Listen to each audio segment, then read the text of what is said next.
Sterling Holmes of Fansided, joined now by four-time Super Bowl champion and a man who loves spiking Legos, Rob Gronkowski. Gronk, how are you? That's right. I do love spiking Legos. I spiked Steve Harvey's Lego head about 6 years ago on New Year's Eve, and fans were going crazy. They couldn't believe I did that, but Steve Harvey deserved it.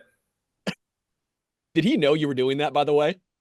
I'm not telling you. I'm going to keep that a secret. Stop asking those type of questions. That's on me, Gronk. I apologize, but I do know you have a great partnership with Bounty. And as a Bounty household myself, I was thrilled I have them on hand this morning. Rough start, made some coffee. I'm not kidding you, spilt the entire pot of coffee all over my kitchen. But you know what saved the day? It was Bounty. It was serendipitous that I'm talking to you right now, and your partnership is with Bounty. Tell me a little bit more about this partnership you have.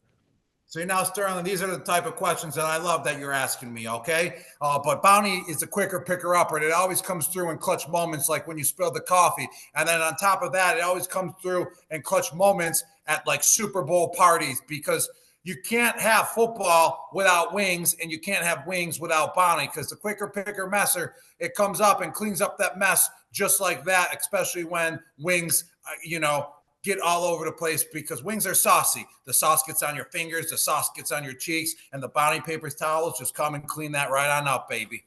Yeah, that white shirt would not be ideal. That white shirt would not be great. That's why you have Bounty. That's why. I do want to talk a little bit with you about the Chiefs. I'm from Kansas City right here, so I apologize in advance. Don't hate me. But when you look at this Chiefs dynasty so far, they're now becoming the hated. They're the hunted, and they're now the villains. You went through this with your time in New England. How do you try and manage that when you're playing? Oh yeah, everyone's gunning for you because you're the champions, and everyone else wants to be the champions as well. So you're getting everyone's best shot. And in order to stay on top of your game and stay above everyone else, because you're getting their best shots as well, is that you got to be able to amp it up week in and week out. And that's what we did as Patriots. We kind of figured out an angle or a different way every single week in order to win the games. And we stayed on top of each other and held each other accountable every week, so no one was slacking. And you got to make sure you're dedicating yourself week in and week out, and you're putting the work in as well to stay at the top. And that's what the Kansas City Chiefs are doing. And it's nothing short of just impressiveness of what they're doing as well. And you got to appreciate it, because they're putting the time in. They're dedicating themselves to the game of football. They're finding ways to win games, at any given situation that's presented to them. And they're going for a three-peat now. Anyone that's going for three championships in a row, that's never been done before, by the way, is just incredible. And you just gotta appreciate that, because you know how much work and time they're putting in, just like we did with the New England Patriots. Do you ever get frustrated in this landscape of the NFL where it feels like ref talk is overcoming what should be great football games? Because that is my frustration. We're here in Kansas City, and we see these great games unfold. That Bills-Chiefs game was an absolute classic, yet the talking points, at least nationally, is referees. And I'm sitting here going, do we even like football anymore? What are we doing here? I mean, I would say that refs are a little lopsided and a little bit more lenient to the Kansas City Chiefs all year long, and it's continuing into the playoffs. But that's not an excuse if you lose to the champions. You gotta overcome all scenarios, all situations, and you gotta just flat out be the better team on the football field, no matter what's presented to you. And so far, it's the Kansas City Chiefs that are the better football team on the field on any given Sunday so far this year. In order to also win championships and also beat championship teams, you got to come through at championship moments and make championship plays. And that's what the Buffalo Bills didn't do. They had a chance, but they didn't overcome, that chance, and they didn't come through with it. So therefore, the Chiefs won, because they're ready for any situation and they know how to handle it. Were you actually going to retire if you were traded to Detroit? Is that real? All right, so I've talked about this a few times, but I was just retired because I didn't want to leave the New England Patriots. It's not because I got traded to the Detroit Lions.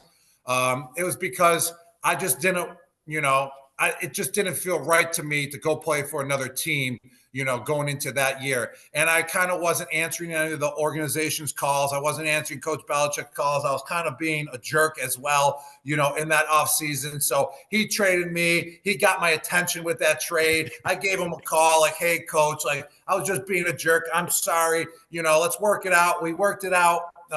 From there on forward, came back and we won a championship that year. And then I felt like it was time for me to retire. But it was either I was ending my career at the time as a New England Patriot on my first retirement, or else, I was retiring. So I retired just so I could stay on the Patriots that year. I know it's obviously a little bit earlier back then, but it would have been amazing to see you with Dan Campbell. I think that energy with you and Dan would be absolutely electric. Would have been pretty fun. Just saying. Yes, no doubt about that. I love Coach Dan Campbell. I would actually, if I got traded to the Detroit Lions right now and I was in my prime, I actually probably wouldn't think twice about that one, because playing for Dan Campbell would definitely be a treat. He's a former tight end. I love the way that he played the game as well. He was a hardcore tight end out there. He was just pounding guys whenever he had the chance, and he has the same coaching style as he played. So if I got traded and had to play for Coach Dan Campbell, I think I would do it now in this era right now, because he seems just like a great dude. I have to ask you, because you are one of the greatest tight ends of all time, and you're allowed to say yourself, by the way, in your mind, who's the best tight end of all time? I mean, it's a tough question because we're two totally different players. Like, if we played the game similar, then it would be a lot easier to make that debate and clarify it. But It's like an outside linebacker versus an inside linebacker.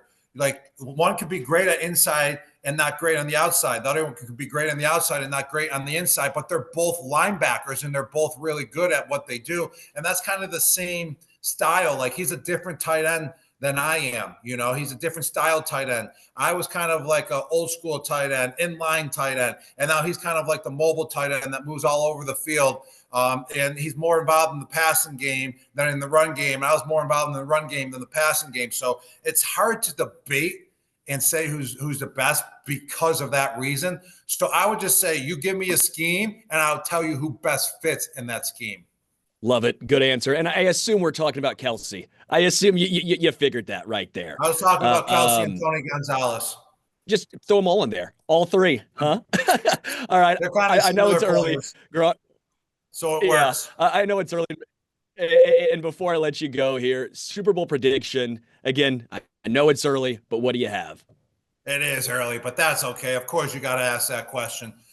Because you're not interviewing me next week, so you can't ask me when it's a couple days before the game. So we got to ask now, baby. But Sterling, I'm going with the Kansas City Chiefs. They're too experienced. They got too much knowledge. They're just such a good football team from A to Z. And on top of it, defensive coordinator Vic Fangio of the Philadelphia Eagles is 0-8 versus Patrick Mahomes in his career as a defensive coordinator. So there's just no stopping Patrick Mahomes. You can't have football without wings, and you can't have wings without bounty. Rob Gronkowski, really appreciate the time. Thank you, Sterling. You're the man. I appreciate you.